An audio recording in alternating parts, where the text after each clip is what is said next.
see you. Yeah, same. We always find your squad selections fascinating, but this one feels really? more than ever. Jude Bellingham. More than ever? Well, I'll get onto that. But the thing is, Jude Bellingham and Phil Foden back in, two of the biggest names, two of the big special players, as you call them. Yeah.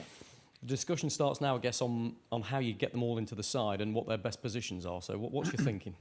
Well, first of all, we are delighted that they are back. I think the contribution of both of them to their clubs lately was immense. They play regularly, of course. They play a big part and a big role in the success of Real and City's matches lately. They score regularly decisive goals, so we're delighted that they're in shape, in form, and back with us. Jude comes back as a number 10 position. I think that's his best position, and I think one of his key strengths is to score from this position, and he has the ability to arrive and to score goals that a number 9 would score. So he scores tap-ins, he scores one-touch tap-ins inside the 6-yard box, which is very unusual, which seems then easy, seems sometimes easy goals, but to arrive in these positions in the right timing, in the right moment, is a key strength and is one of his key qualities and outstanding qualities. So we will try to find a space there for him as a 10 to arrive in these 9 positions and score for us. Phil, where he played now lately for Dortmund, was where I see him the strongest. I think he's close to the opponent's box, as maybe a mix between a 9 and a 10, close to the opponent's box. For me, Phil scores and assists more from the 18-yard box. Where he scored against Dortmund, he's on the half turn, then he assists, he's in the pockets. So I think the main thing with Phil is that he gets a role in the central part of the pitch. I don't see him as a winger at the moment, and maybe not anymore. He should have a central role. I think that brings out his strengths the most. We talked about this already with him.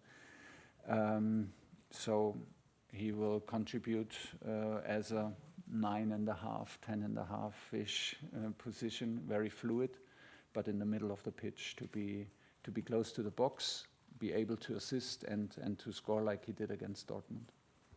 Interesting, thank you. Lots of defensive midfield options in this squad now. Yeah.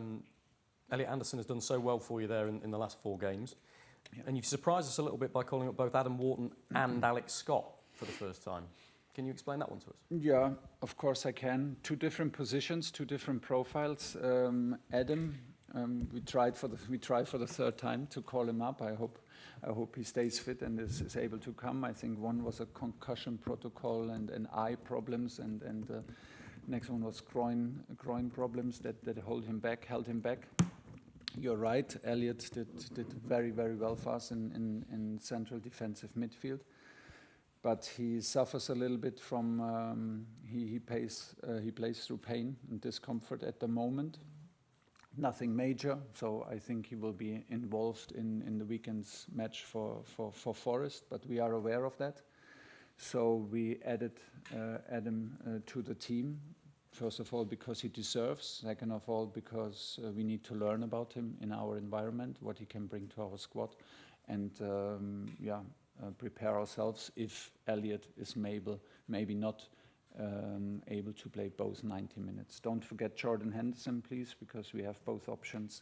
Both of them did very well in their clubs and did very well for us. But yeah, Adam is an add-on on the number 6 position now in camp, and Alex deserves to be with us. I mean, I first closely saw him in the Euros with the under-21s, where he did excellent together with Elliot Anderson in central midfield and played a huge part in the title win for the under-21s. Since then, he stepped really up and is a regular starter for Bournemouth, who are overperforming constantly in the league.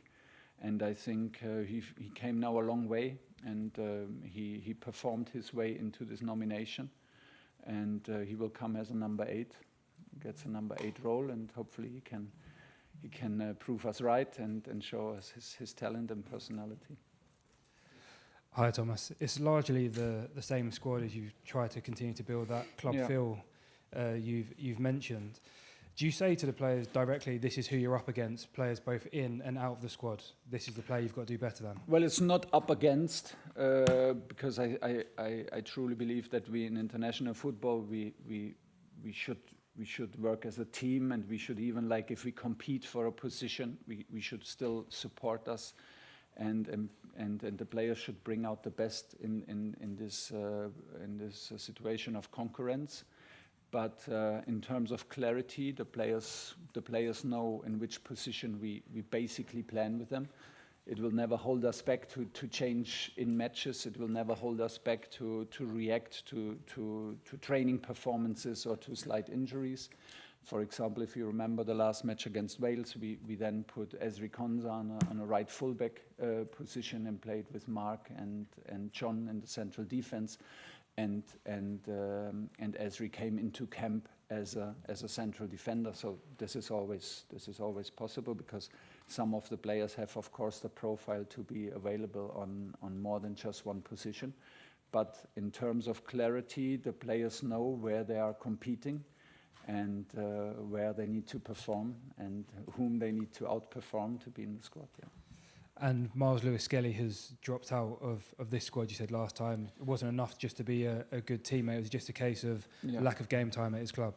Yeah, Miles was a very good teammate and played for us in last camp in the qualifier in Riga. So was Ruben Loftus-Cheek, so was Morgan Gibbs-White, so was James Trafford. But I said last time, there's also a component to it that it is about competition, it's about performance, and the door is always open for guys who perform on a regular level and on a high level. So yeah, Miles and Ruben Morgan Gibbs-White got outperformed from Nico, from Alex Scott, from Nick Pope, and from Jude, and in their positions, and door is always open. Miles simply needs more starts, more minutes. We selected him the last camps despite his position at Arsenal, but now came a time where Nico O'Reilly had so many starts in his position, so he's slightly ahead for this camp. Hello, Thomas. Hi.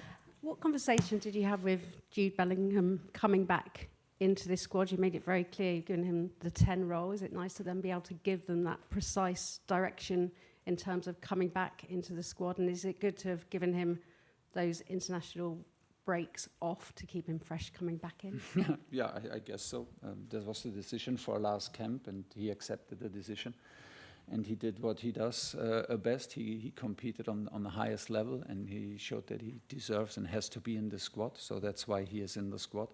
I will not reveal my confidential and private conversation with players here in public, but I think it's not a surprise for him to compete for us on the number 10 position. I think he knows from me, and I think he sees himself as a number 10. Like I said, I feel that his key strengths from the number 10 is to find number 9 positions, and that he has this hunger and determination to score. This is what we see now for Real Madrid, and hopefully we see it next week for us. There was a lot of noise around him in the last 2 camps. How have you assessed how he's reacted to that? He's achieved a lot in his career, but he's just 22 years old, a lot of his private life going on in the background as well. It's been probably a difficult few past month for him in terms of his career and his life. How's he handled it? Has the reaction been good from what you saw? Yeah, amazing reaction, like in performance-wise, amazing reaction. And you're right, there's a lot of things going on. We're always here to help. We're always here to support. We're always here to be stable for him. There is no doubt about that. He is still young. If you look at his career, it feels sometimes he's 26, 28, but he's still a very young player. And he has our full support, and we want to provide a stable environment for him that he can show the level of performance that help us to be a better team. Hi Thomas. Ollie Watkins has been omitted from this squad. He's been a big feature of your previous squads. Could you explain why Ollie won't be with the squad this time, and also I know that some England fans are concerned that he hasn't been replaced with another natural number 9, if you like, and a little nervous about what might happen if Harry Kane was to be injured. No one needs to be nervous. We have a lot of good strikers. Oli is one of them. We just understand. We understood, and we could observe it when we watched Oli closely, that he is playing through discomfort at the moment. And it simply didn't make too much sense to bring him into camp in this condition. We then opted for the option to give him this break to get treatment and to be back in full physical capacity and in best shape, and then fight for the place again in March. We don't have this clear number 9 profile now behind Harry. Harry is the number 1 at the moment and a very complete number 9, of course, for us. But I think given different game scenarios, like I said, Anthony Gordon played there for Newcastle. Marcus Rashford plays there for Barcelona. In a match where we find in a game scenario where we find maybe a bit more space behind the last line, this could be very valid options with a speed. And I think Phil can play a very fluid number 9 for us in this camp. So I think we have enough options to be dangerous. Jude comes back, who shows up regularly in 9 positions. So I think we will be able to create chances and convert them. And how do you see your team selection and your use of the squad for these 2 matches? Obviously, we have qualified for the World Cup, but the strong, explicit theme of the last camp was more of the same, and the same starting 11 broadly being trusted to keep developing those relationships. But with the new names and the big names coming back in the squad and others as well, how do you see these 2 games for you in terms of selection? It's the same. It's the same headline. More of the same, please. Building and building on what we already built, and come with the same energy. We would have selected the same team if we needed both games to win. If it was a playoff to qualify for the World Cup, I would have selected the same team. This was basically the headline for us in the nomination process. Gave it a lot of thought. If the fact that we are already qualified should change this process of selection, we agreed within the staff and in these discussions that it should not. We see these 3 camps as a chance to grow close together. The September, October, November, we said this before, and why would we change that just because we are already qualified? It should give us a boost. It should give us trust in what we're doing. And we will, with this nomination, I think we are very clear, straightforward on that path of competition, that you can compete your way into this team. There's never a door is never closed. And of course, the guys who join the party now, they have to make sure that they are valuable for the team, that they are in the best shape and the best teammates that they can be, to keep this thing going, because the direction is right, the energy is right, and we want to build on that. Hi, Thomas. You've achieved so much as a coach because of your high standards, and because, rightly, your high standards and demanding of people around you. Has Jude got a similar character to that? Has Jude? Yeah, got a similar character. He demands a lot, as you do, of wherever you are. Yes, yes. And he's not the only one. There are a lot of players in the squad who drive the standards. I'm very happy with that, because this is how it has to be. My standards and my beliefs and the way I wanna build the team should be driven by the main players, and that should be reflected by them and met by them, the standards. And this is what they do, and they are driving these standards on a daily basis. The 5, 6, 7 players that built the core, and I'm very happy with that. And Jude has, of course, these characteristics as well. One of your elite players is Harry Kane. He's having a long season. Yeah. Obviously, Harry's very patriotic, wants to play every game. He loves scoring. He loves pulling on the shirt. But were you ever tempted even to broach the possibility of him having a few days off to ensure that he is fresh for when it really counts next summer? Yeah, but not in November. Given the fact that I know that he has a break in winter, he's in the nice position to play in Germany, and I think that suits him very well to have this little break, given where he is in his career, and that's why he has no excuses for the next two matches.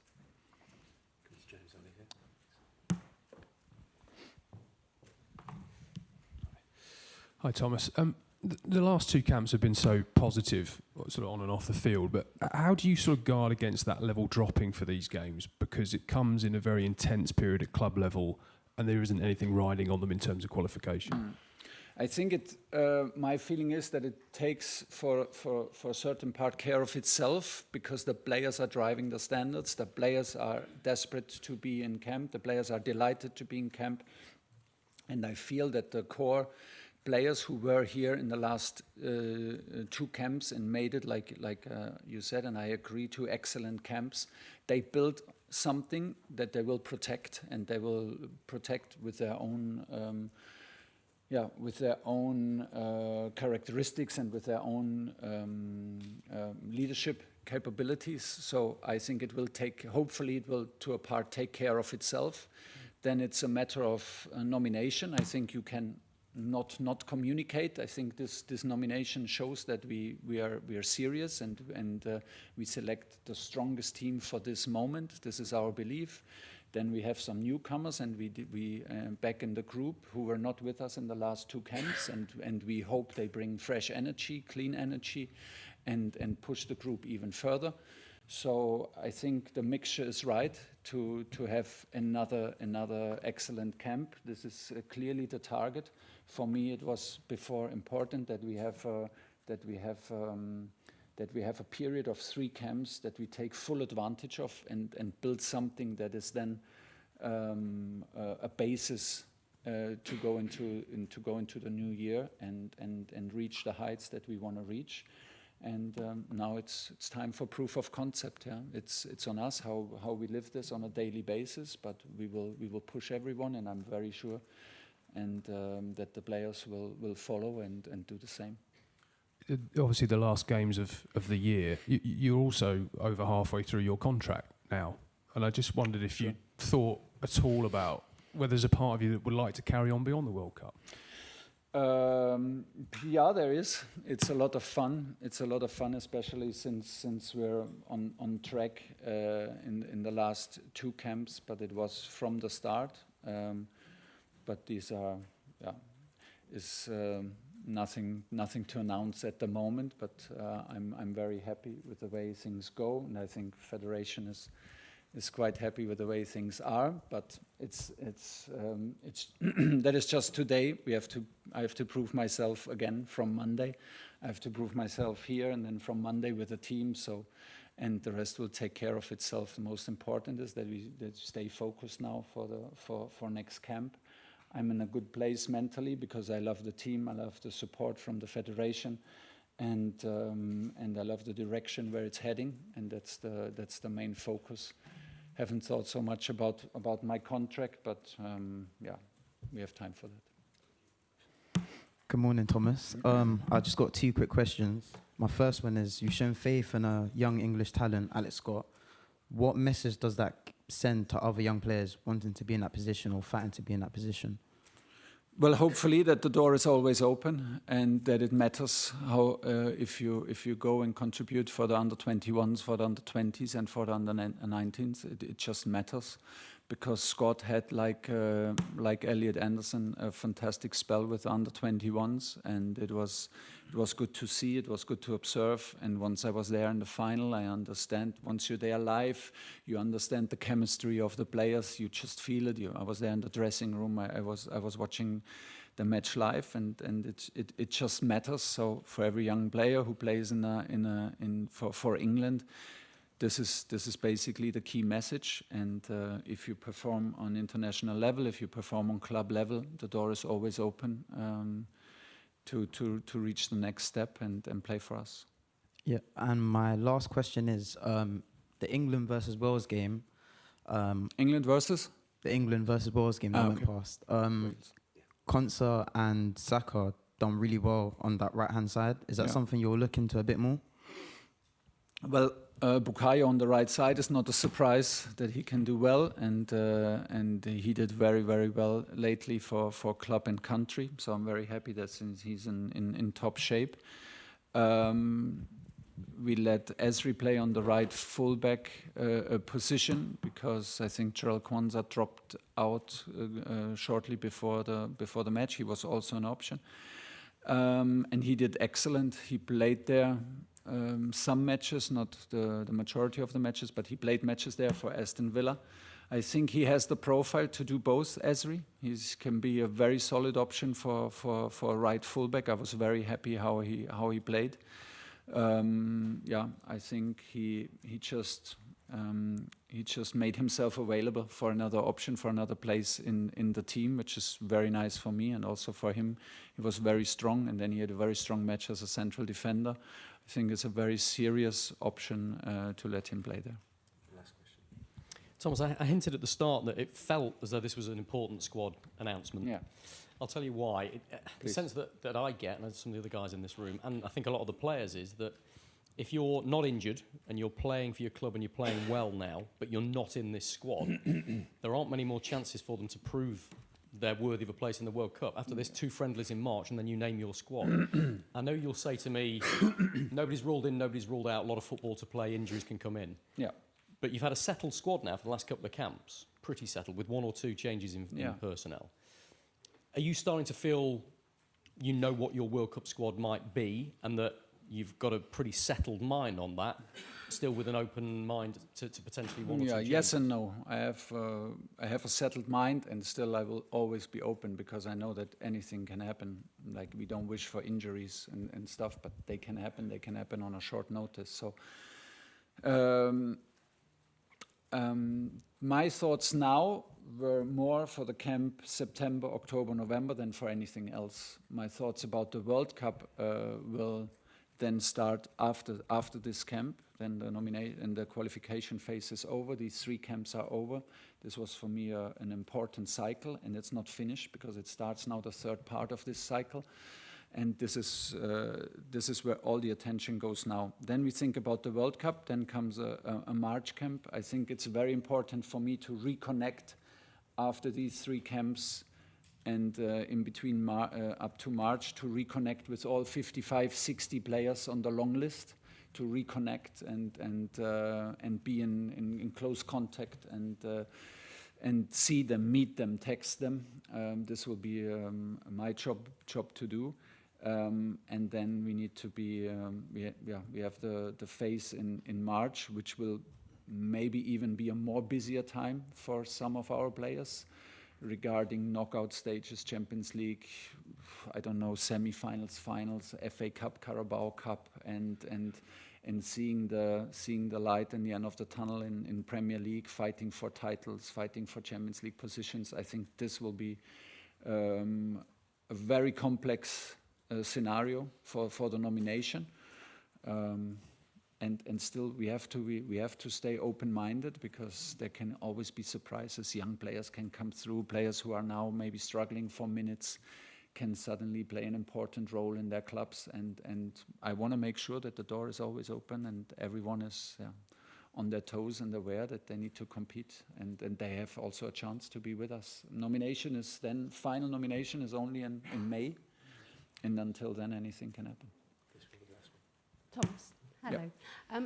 Anthony Gordon, a bit of a doubt for the weekend for Newcastle, but in your squad, does that just say how important he is to this squad and how hopeful you are he'll be able to play a part? In the shape he was in the last 2 camps, he's very important because he gives intensity, a hunger, and a physical input that is very rare to find, and that helps us a lot to build a team identity that we're on the way building. So. To be a very intense team and to be a hard-working team, he is just putting the effort in and is relentless. We are aware of that he was now subbed twice for minor discomfort and minor issues. We are in close contact with medical staff in Newcastle, which was on very trustful and on a very professional and very helpful level. So thanks for that. So, and we will take care. We decided to call him up. I think there is still a chance that he is involved in the match on the weekend. And my last information is that we have a chance that he will come to camp, and then we will take care, and we will take care of him. Of course, we will not take any unnecessary risk. Players' health is always first. Thank you very much, everyone.